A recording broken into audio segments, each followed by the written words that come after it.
Hello everyone, this is Naresh Turki, the English Gamer once again. والنهارده معادنا مع كتاب جامد جدا اسمه ايلتس ماستر كلاس، واعتقد ان انا اتكلمت عنه في البيج بتاعتي قبل كده، ولكن حبيت ان انا افهمكم النهارده موضوع ايلتس ماستر كلاس ده بالتفصيل.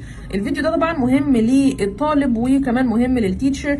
لو انت تيتشر بتدرس ايلتس ومش عارف ايه الماتيريال اللي ممكن تستخدمها، فتابع معايا الفيديو ده. اولا الكتاب ده ممكن يفيدك لو انت طالب ايلتس، وممكن يفيدك اكتر لو انت عاوز تعمل كورس زي بري ايلتس، سواء انت هتدي كورس كتيتشر او انت بتذاكر لوحدك كطالب قبل ما تدخل الكورس التحضيري للايلتس.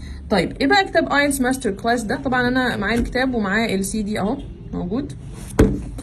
تعالوا كده مع بعض بسرعه نبص على الكونتنت بتاعه. عندنا 14 يونتس اهو، وكل يونت بتتكلم عن توبيك معين. زي مثلا هنا عندنا الثيم هو الكالتشرال ديفرنسز، بعد كده الكونفليكتنج انترستس، وهكذا. عندنا 14